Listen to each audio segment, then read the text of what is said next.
चलिए तो आज का टॉपिक स्टार्ट करते हैं। क्लास आज का है फिजिक्स, क्लास 10 के लिए chapter 12 electricity.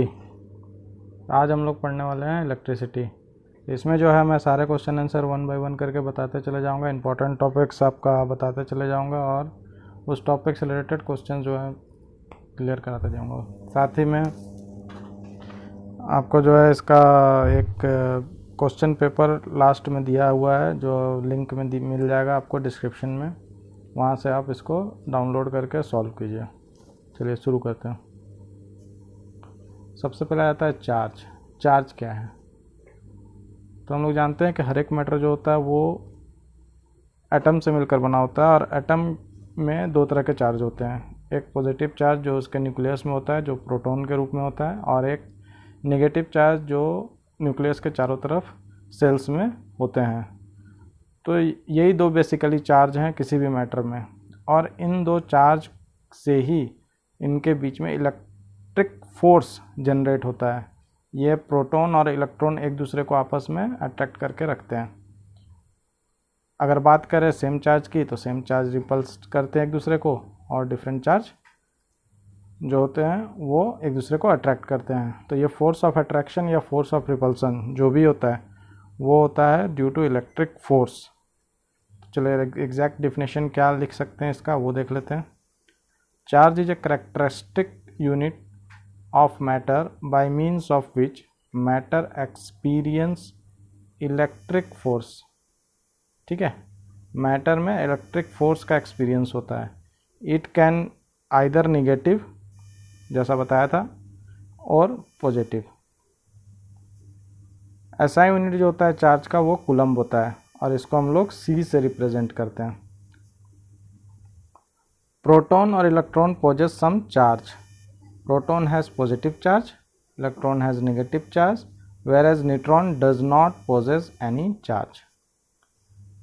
Like charge repel each other and unlike charge attract each other। ये बता चुका हूँ मैं, आगे बढ़ता हूँ। चार्ज, प्रोटॉन के ऊपर कितना चार्ज होता है? तो प्रोटॉन के ऊपर चार्ज जो होता है वो 1.6 इंटू 10⁻⁻19 कूलम्ब होता है, और इलेक्ट्रॉन के ऊपर भी उतना ही अमाउंट ऑफ चार्ज रहता है। फ़र्क सिर्फ इतना, ये निगेटिवली चार्ज होता है।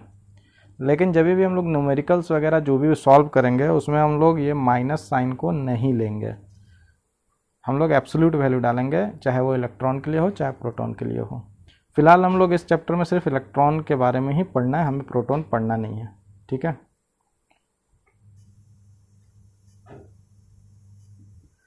Formula for calculating charge. किसी बॉडी के ऊपर कितना चार्ज है कैसे कैलकुलेट करेंगे? तो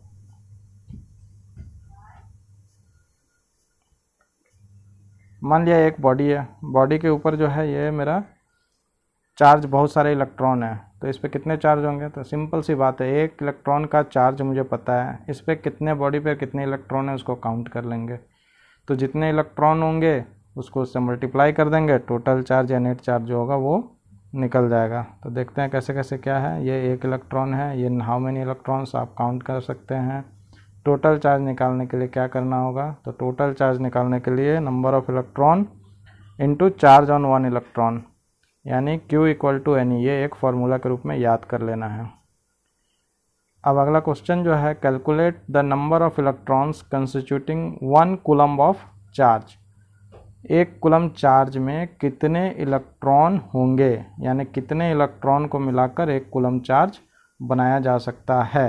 तो यहाँ पर ये टोटल बॉडी के ऊपर एक कूलम्ब का चार्ज है, हमको पता करना है कि ये अंदर में कितने इलेक्ट्रॉन है। तो गिवन क्या है?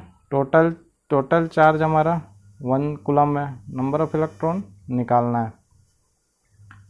तो हम लोग जानते हैं कि इलेक्ट्रॉन के ऊपर 1.6 इंटू 10⁻⁻19 कूलम्ब का चार्ज होता है, और हमारे पास फार्मूला भी है Q इक्वल टू NE। तो हमको N निकालना है, तो N की वैल्यू हम लोग पता कर लेंगे, सिंपली वैल्यू पुट कर देंगे और सॉल्व कर लेंगे। सॉल्व करेंगे तो 6.25 इंटू 10⁻18 आएगा। ये कैसे आया सॉल्व करने के बाद पता चल जाएगा। तो इतना इलेक्ट्रॉन जो है वो एक कूलम्ब चार्ज प्रोड्यूस करेगा। तो ये आता भी है क्वेश्चन कि एक कूलम को डिफाइन करें, तो उसमें आप ये वाला स्टेटमेंट लिख सकते हैं, या फिर इस तरह से भी लिख सकते हैं। आगे आ जाते हैं कंडक्टर इंसुलेटर। तो भाई शुरू से ही हम लोग पढ़ते आ रहे हैं कि कंडक्टर जो होता है वो उसको बोलते हैं जिसमें से इलेक्ट्रिसिटी फ्लो करती है। इंसुलेटर वो होता है जिसमें से इलेक्ट्रिसिटी फ्लो नहीं कर सकती है। तो कोई बड़ी बात नहीं है, जितने मेटल्स होते हैं वो सारे के सारे कंडक्टर होते हैं, जबकि इंसुलेटर में प्लास्टिक और वुड आते हैं। कंडक्टर में इलेक्ट्रिसिटी फ्लो कैसे करते हैं? तो कंडक्टर में हर एक कंडक्टर या इंसुलेटर जो भी हो वो एटम से मिलकर बना होता है, और एटम जो होते हैं वो कंडक्टर में लूजली हेल्ड होते हैं।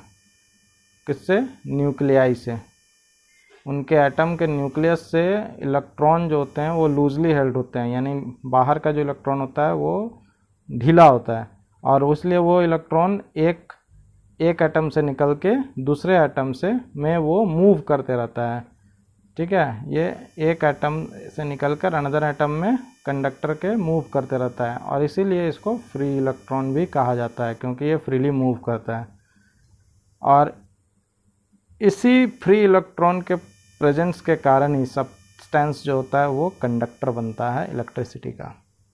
जबकि इंसुलेटर में बात करें तो यहाँ जो लूजली हेल्ड है वो नहीं होते हैं, वो बहुत ही स्ट्रांगली हेल्ड होते हैं, यानी अपने जगह से एटम से बाहर नहीं निकल सकते हैं। इसीलिए उसमें कोई फ्री इलेक्ट्रॉन नहीं रहता, और जिसके कारण उसमें कोई इलेक्ट्रिसिटी फ्लो नहीं करती है। करंट क्या है? The rate of flow of net charge is called current and it is denoted by I. Current का formula, current equal to net charge flow by time taken, that means I equal to Q by T। इसको हम लोग दूसरे तरीके से भी define कर सकते हैं कि electric current can also be defined as the amount of charge flowing through a unit cross section in per second. पर सेकेंड वर्ड को बोलना जरूरी है। एम्पियर यूनिट क्या होता है इसका? इसका ऐसा यूनिट है एम्पियर, और ये एम्पियर नाम कहाँ से आया? चूँकि इसका खोज जो है आंद्रे मैरी एम्पियर ने किया था, इसीलिए उनके नाम पर ही इनका नाम एम्पियर रखा गया है, इसका यूनिट का नाम एम्पियर रखा गया है। एक एम्पियर को कैसे डिफाइन करेंगे?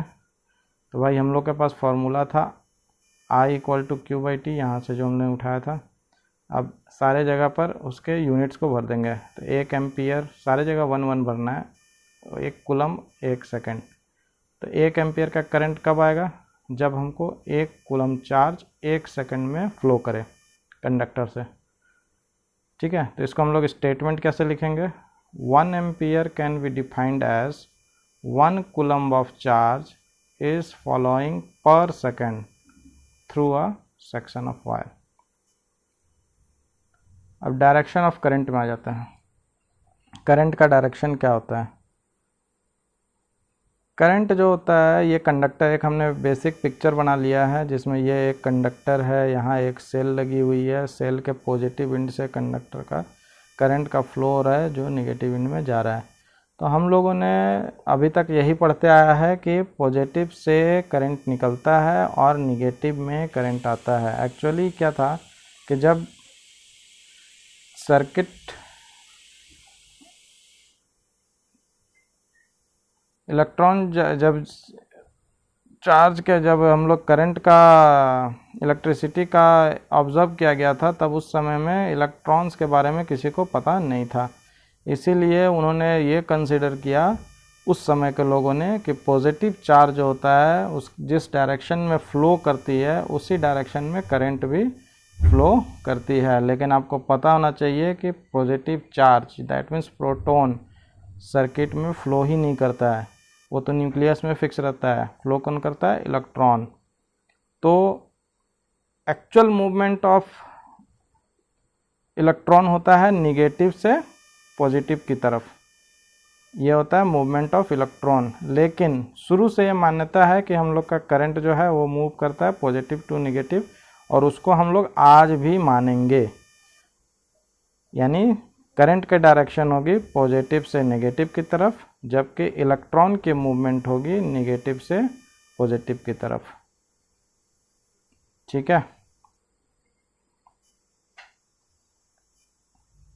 ये मेरे फ्लो ऑफ इलेक्ट्रॉन है, ये फ्लो ऑफ करंट है। मेजरिंग ऑफ करंट, करंट को कैसे मेजर करते हैं, तो उसके लिए एक इंस्ट्रूमेंट आता है जो यहाँ दिख रहा है आपको। ये जो इंस्ट्रूमेंट है इसको हम लोग बोलते हैं एमीटर। ठीक है, electric current measured by the device called ammeter. तो इस एमीटर को हम लोग मेजर करने के लिए सर्किट में कैसे कनेक्ट कर सकते हैं, तो सर्किट में कनेक्ट करने के लिए इसको हम लोग को सीरीज में लगाना होता है। दैट मीन्स देखो यहाँ से ये करंट निकला और सीधा चला गया एमीटर में, यहाँ से निकला एमीटर में गया। क्यों ऐसे लगाते हैं, इसलिए लगाते हैं क्योंकि यहाँ से जितना भी करंट निकलेगा वो सबसे पहले एमीटर में पास करेगा, तो हमको पता चल जाएगा बैटरी से कितना करंट आ रहा है, टोटल करंट। अब इस केस में देख लो, इस केस में क्या हुआ, यहाँ से करंट निकला, इस जगह आया, यहाँ से आने के बाद कुछ पार्ट ऊपर गया और जबकि कुछ पार्ट आगे बढ़ गया। तो यहाँ से जो एमीटर में करंट जाएगा वो पूरा करंट मेजर नहीं करेगा, क्योंकि यहाँ इस पॉइंट से करंट जो है वो डिस्ट्रीब्यूट हो गया है। तो इसलिए यहाँ पर अगर हम लोग इसको ब्रांच लाइन में लगा देंगे तो ये टोटल करंट को मेजर नहीं करेगा। इसीलिए हम लोग इसको पैरेलल में नहीं लगाते हैं, बल्कि इसको सीरीज में लगाते हैं, मेन लाइन में। ठीक है, आगे बढ़ते हैं। इसमें एक क्वेश्चन आता है कि एमीटर जो होता है वो वेरी ही लो रेसिस्टेंस का एक इक्विपमेंट होता है। लो रेसिस्टेंस के लिए इसलिए होता है कि इसमें से पूरा का पूरा करंट आसानी से पास करे। ठीक है, कोई भी इसमें करंट में रुकावट पैदा ना हो। रेसिस्टेंस का मतलब रुकावट होता है, करंट को, रेसिस्टेंस जो होता है वो करंट को रोकता है आगे बढ़ने से। इसके बारे में हम लोग आगे में पढ़ेंगे। आगे चलते हैं। अब एक क्वेश्चन आ गया है, एक इलेक्ट्रिक बल्ब है जिसमें करंट जो है वो इतना एम्पियर का है और उसको 20 मिनट के लिए जलाया जाता है। ठीक है, तो इसमें हमको कैलकुलेट करना है इलेक्ट्रिक चार्ज, सर्किट में कितना फ्लो हो रहा है। तो पहले हम लोग लिख लेंगे गिवन क्या क्या है। तो गिवन में है हमारा इलेक्ट्रिक करंट जो कि इतना एम्पियर दिया हुआ है, चार्ज क्या करना है, निकालना है, और टाइम दिया हुआ है, टाइम 20 मिनट है, लेकिन मिनट जो होता है ऐसा यूनिट नहीं होता, ऐसा यूनिट होता है सेकंड। तो हम लोग को सेकंड में इसको कन्वर्ट करना पड़ेगा। कन्वर्ट कर लिया। अब हम लोग को पता है, क्या पता है, पता है कि Q का वैल्यू होता है IT, क्योंकि I equal to Q by T था, तो Q इक्वल टू IT होगा। अब फॉर्मूला में सिर्फ सिंपली वैल्यू पुट करना है और आंसर जो है हमारा निकल जाएगा। ओके, आगे बढ़ते हैं। इलेक्ट्रिक पोटेंशियल, इलेक्ट्रिक पोटेंशियल को हम लोग कैसे डिफाइन करेंगे, तो इलेक्ट्रिक पोटेंशियल जो हम लोग निकालते हैं उसके लिए हमको चाहिए एक इलेक्ट्रिक फील्ड। इलेक्ट्रिक फील्ड के अंदर किसी एक पॉइंट पर हम लोग को इलेक्ट्रिक पोटेंशियल निकालना होगा। वहाँ ये मान लिया हमारा इलेक्ट्रिक जो सर्कल है वो इलेक्ट्रिक फील्ड है और हमको इस पॉइंट पर इलेक्ट्रिक पोटेंशियल निकालना है। A point in a electric field whose potential is to be determined. तो हमको करना क्या होगा, यहाँ एक यूनिट पॉजिटिव चार्ज हम लोग लिए हैं, कहाँ पर, इन्फिनिटी पर। Unit positive charge is at infinity. अब इस यूनिट पॉजिटिव चार्ज को हमको इस इन्फिनिटी से खींच के इस जगह पर लाना है जिस पॉइंट पर हमको इलेक्ट्रिक पोटेंशियल जिस पॉइंट का निकालना है। तो यहाँ से यहाँ तक खींच के लाने के लिए कुछ काम करना पड़ेगा। उसी वर्क डन को इस पॉइंट का इलेक्ट्रिक पोटेंशियल कहेंगे। ठीक है, एक मिनट, थोड़ा सा गड़बड़ हो गया। हाँ,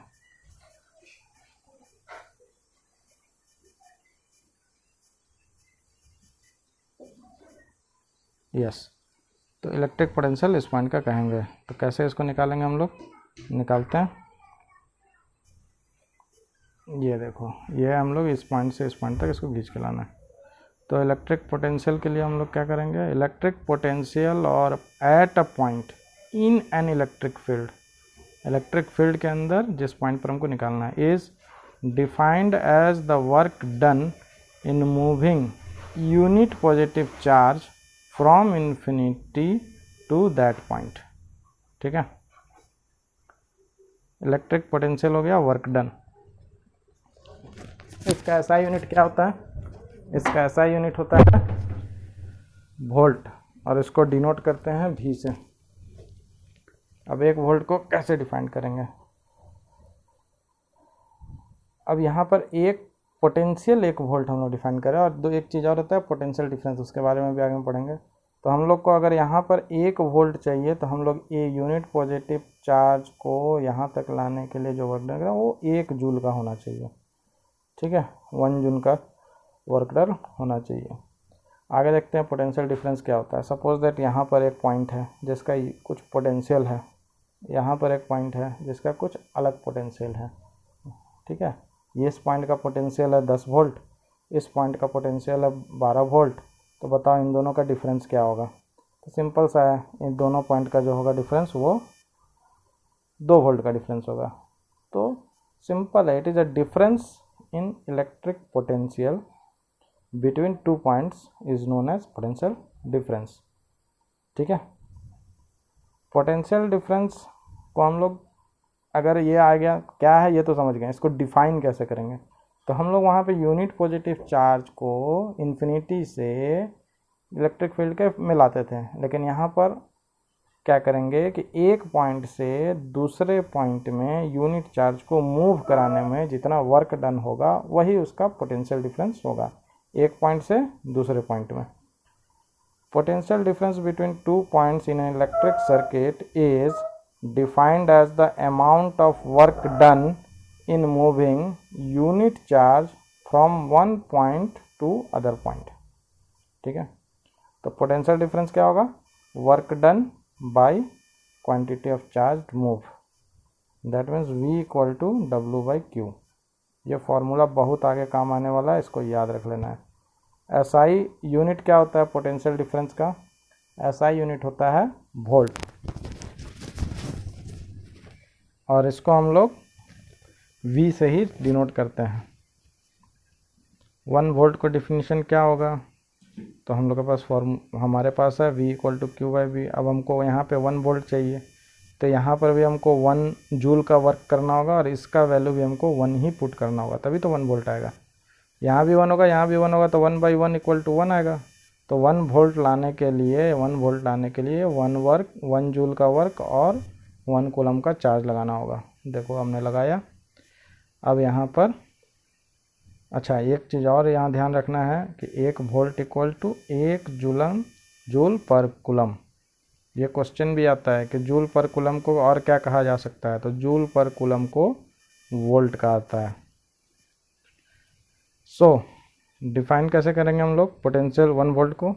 the potential difference between 2 point is set to be 1 volt if 1 joule of work is done in moving 1 coulomb of electric charge from one point to other point।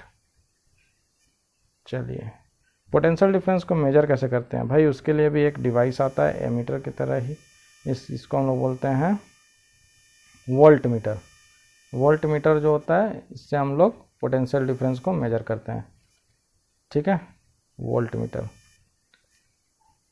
इसको हम लोग पैरेलल में करते हैं। जिस 2 पॉइंट का अगर हमको कनेक्ट करना है तो उसके हम लोग, जैसे हमारे यहाँ A और B पॉइंट है, A पॉइंट और B पॉइंट है, तो इसको हम लोग वोल्ट मीटर को पैरेलल में कनेक्ट करते हैं, क्योंकि करंट जो ये पॉजिटिव एंड से करंट निकलेगा इस पॉइंट से होकर जाएगा। अब यहाँ से क्या होगा कि कुछ करंट मेरा इधर भी निकलेगा वोल्ट मीटर की तरफ भी, लेकिन यहाँ हम लोग क्या करते हैं कि वोल्ट मीटर जो होता है इसकी करंट रेसिस्टेंस जो होती है वो बहुत हाई होती है, यानी कि ये अपने अंड से करंट को पास करने नहीं देगा, और करता भी तो बहुत नेग्लिजिबल करंट होता है, ना के बराबर। इसलिए हम लोग टोटल करंट जो है वो इसी रास्ते से होकर निकलेगा। तो इस पर एक क्वेश्चन ये भी आता है कि वोल्ट मीटर का रेसिस्टेंस कैसा होता है? तो वोल्ट मीटर का रेसिस्टेंस बहुत ही हाई होता है। क्यों होता है? क्योंकि ये 2 पॉइंट का पोटेंशियल डिफरेंस निकालता है, लेकिन ये अमाउंट ऑफ करंट को चेंज ना करे, इसके लिए इसका रेसिस्टेंस को हाई रखा जाता है, ठीक है। अब क्वेश्चन है कितना काम work done in moving of charge 2 coulomb across the 0.7 potential difference 12 volt. ये तो बहुत आसान क्वेश्चन है, डायरेक्ट फार्मूला बेस्ड है, गिवन दिया हुआ है, चार्ज दिया हुआ है, वोल्ट दिया है, वर्क डन निकालना है। फार्मूला हमारे पास पता है हमको W निकाल लेना है, सॉल्व कर लेंगे, कोई दिक्कत नहीं है। How much energy is each coulomb of charge passing through 6 volt battery, कितना एनर्जी लगेगा। तो एनर्जी क्या होता है, इट इज़ एनर्जी और वर्क डन, सेम चीज़ है। Doing ability of doing work is called energy. तो वर्क डन पूछे या एनर्जी पूछे, दोनों सेम चीज़ है, तो हम लोग यहाँ पे वर्क डन निकालेंगे। तो ईच कूलम मतलब 1 कूलम, चार्ज दिया हुआ है 1 कूलम का, बैटरी का वोल्टेज दिया हुआ है, चार्ज दिया हुआ है, पोटेंशियल डिफरेंस बैटरी का दिया हुआ है, और एनर्जी यानी कि वर्क डन हमको क्या करना है, निकालना है। फॉर्मूला में डाल देंगे और निकाल लेंगे, वेरी सिंपल। आगे बढ़ते हैं। अब मैच करना है कुछ कुछ क्वेश्चन से। चलिए यहाँ पर आपको एसआई यूनिट्स दिए हुए हैं, उसको मैच करना है। तो बताइए चार्ज का एसआई यूनिट क्या होगा। आप लोग इसको मैच करके सामने सामने लिखकर मुझे डिस्क्रिप्शन में सेंड कीजिए, ठीक है। ओके, ठीक है, थैंक्स फॉर वाचिंग। आप लोग सब्सक्राइब कीजिए, इसका नेक्स्ट पार्ट जल्दी ही अपलोड करेंगे। इससे बेस्ट जितने भी क्वेश्चन आंसर होंगे वो सारा इस डिस्क्रिप्शन के इसका लिंक जो होगा वो डिस्क्रिप्शन में दिया हुआ है, आप लोग वहाँ से डाउनलोड कर लीजिए और उसका सारा क्वेश्चन आंसर को प्रैक्टिस कीजिए, बहुत सारे क्वेश्चन हैं और हमको लगता है सब आप बना पाएंगे। Okay, thank you.